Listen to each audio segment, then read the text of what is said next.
حضور نے فرمایا میرے صحابہ سے بھی محبت کرو کیونکہ میرے صحابہ ہیں، پھر ان سے بھی پیار کرو، ان کے بارے میں تمہارے دلوں کے اندر عقیدت کے جذبات ہوں۔ اور پتہ کس طرح کی عقیدت؟ شوق والی عقیدت۔ میرا اور آپ کا دور بحث کا دور ہے، اور بعض ایسے بیوقوف ہیں جو اپنی حیثیت نہیں دیکھتے اور اپنی ذاتی بحث کو اٹھا کے نبی پاک کے صحابہ اور اہل بیت تک لے جاتے ہیں، اور یار تیری تو حیثیت ہی نہیں ہے تو ان پر بات کر سکے، تو دیکھ تو صحیح ہے وہ لوگ ہیں جنہیں اللہ نے اپنے نبی کی غلامی کے لیے منتخب فرمایا، اللہ نے جن کا انتخاب کر کے حضور کے دور مبارک میں جنہیں رکھا، تو ان لوگوں کے بارے میں کلام کر رہا ہے۔ عقیدت، پیار صحابہ سے عقیدت، اور اس عقیدت کے اندر وارفتگی۔ حضور کے صحابہ ہجرت کر کے گئے تھے حبشہ، نجاشی بادشاہ پر کفار مکہ نے، قریش نے بڑا پریشر ڈالا کہ یہ ہمارے بھاگے ہوئے لوگ ہیں، انہیں واپس کر دو، پر وہ نجاشی نے کہا میں واپس نہیں کرتا، انہیں جگہ دی، صحابہ کو آزادی سے عبادت کرنے کا موقع دیا۔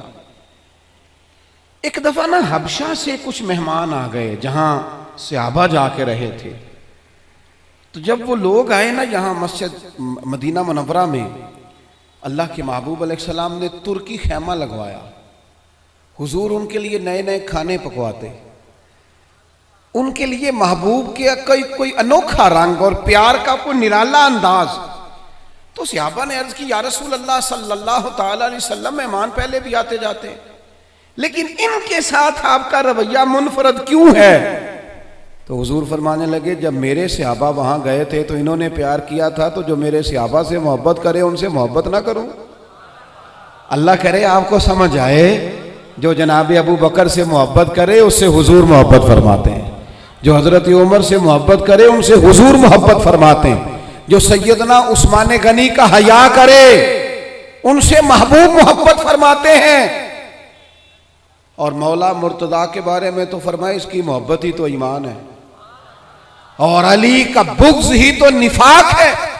محبت، پیار، وارفتگی، شوق، ان لوگوں کے بارے میں اپنے دلوں کے اندر جذبات، اور پھر جو حضور کی اولاد پاک ہے، آپ کو پتہ ہے جو اپنے محسن کا شکریہ ادا نہیں کرتا وہ رب کا بھی نہیں کر سکتا۔ ہم تو نا اپنے اساتذہ اور مشائخ کو محسن جانتے ہیں، ہم تو اپنے بزرگوں کی اولادوں کی قدر کرتے ہیں۔ امام اعظم کہیں بیٹھے تھے تو ایک بچہ چھوٹا بار بار آتا تھا تو امام صاحب اٹھ کے کھڑے ہو جاتے، کئی دفعہ آیا امام صاحب، کئی دفعہ کھڑے ہوئے، شاگردوں نے عرض کی حضور یہ چھوٹا بچہ ہے، کئی دفعہ آئے گا، آپ بوڑھے آدمی ہیں، بار بار اٹھنے میں تکلیف ہوتی، یہ تو 100 دفعہ آئے گا۔ تو امام صاحب فرمانے لگے 1000 دفعہ بھی آئے میں کھڑا رہوں گا اس کے استقبال کو۔ حضور کیوں، کون ہے بتا ہی دیں۔ تو امام اعظم رو پڑے، فرمانے لگے میرے استاد کا پوتا ہے یہ، اصلاں نال جے نیکی کریے وہ نسلاں تاک نہیں بھول دے، اصلاں نال جے نیکی کریے وہ نسلاں تاک نہیں بھول دے، تے بے اصلاں نال نیکی کریے تے پھل کنڈیاں نال تول دے۔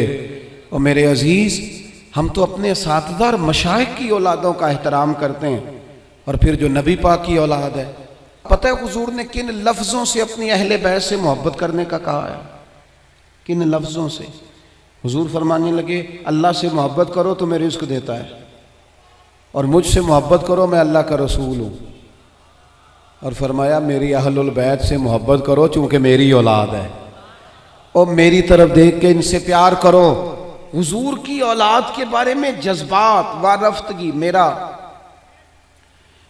ایک چھوٹے گھر سے تعلق ہے، لیکن میں نے اپنے بزرگوں کو، والدین کو، اپنی دادیوں نانیوں کو، وہ کہا تھا نا اعلیٰ حضرت نے میں خانہ زاد کوہ ہوں، صورت لکھی ہوئی بندوں کنیزوں میں میرے مادر پدر کی ہے۔ فاضل بریلوی کہتے ہیں یا رسول اللہ ہم تو خاندانی غلام ہیں آپ کے گھر کے، اور آپ کے گھر میں جو رجسٹر ہے نا اس میں ہماری صورتیں موجود ہیں۔ یا رسول اللہ میرے باپ، دادا، پڑدادا، نانا، پڑنانا وہ آپ کے گھر کے غلام ہیں، اور میری دادیاں، نانیاں، پڑنانیاں وہ کنیزیں ہیں آپ کے گھر کی۔ خانہ زاد کوہ ہوں، صورت لکھی ہوئی بندوں کنیزوں میں میرے مادر پدر کی۔ ہماری تو صورتیں لکھی ہیں کہ ہم خاندانی غلام ہیں، خاندانی طور پر نوکر ہیں آپ کے دروازے کے۔ ہم نے یہ دیکھا کہ پرانے لوگ جن کے مکان کچے تھے ان کے عقیدے بڑے پکے تھے، بڑے پختہ نظریات۔ یہ محرم شریف سے پہلے بڑی عید آتی ہے تو والد صاحب چاول لائے گھر میں، تو وہ چاول بڑے اچھے پکے۔ تو آپ کو پتہ ہے یہ گھر میں جو سامان آتا ہے یہ عورتیں پاس کرتی ہیں کہ صحیح آیا کہ نہیں آیا۔ تو وہ چاول پکائے تو اماں جی کہنے لگی یہ چاول جو آپ اب کے لائے ہیں یہ بڑے اچھے ہیں، خوشبو بھی بڑی اچھی ہے، پکنے میں بھی بڑے اچھے ہیں، بڑے عالی شان ہیں، یہ بڑے ٹھیک ہیں چاول۔ کہا چلو ٹھیک ہے، اگر یہ پاس ہو گئے تو وہ دو تین توڑے چاولوں کے آ گئے۔ کچھ دنوں کے بعد گھر میں دوبارہ چاول پکے تو ابا جی کہنے لگے وہ چاول کتنے نہیں جڑے میں ادن آندے سن، جنہاں دیاں بڑیاں تعریفاں ہو رہی سن۔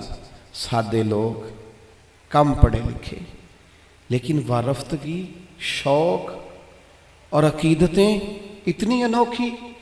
والدہ صاحبہ کہنے لگیں وہ چول بڑے سوادی سن، میں رکھ چھڑے نے 10 محرم نو امام حسین دی نیاز پکاواں گے۔ ایسا نہیں ہے کہ وہ چلو جو چیز بھی مل گئی، حضور کی اولاد پاک کے نام پہ کچھ دینا ہے نا، تو کہا جو زیادہ اچھے ہیں نا، جو زیادہ صحیح پکے تھے، یہ نہیں فرمایا وہ میرے بچے کھائیں گے ان کو دینے ہیں، فرمایا نہیں وہ حضور کی اولاد پاک کے نام پر اصالِ ثواب کے لیے پکائے۔ وہ دوستو یہ شوق جب طبیعتوں میں ہوتا ہے، یہ ذوق جو ہمارے بڑے بوڑھوں نے ہمیں دیا، خدا را نکل آؤ آج کے دور کے کیمروں کے اندر سے باہر نکلو، لہجوں کو پیار والا کرو، تھوڑی دیر کے لیے انا کو قربان کرو، نکل آؤ ان ساری چیزوں سے۔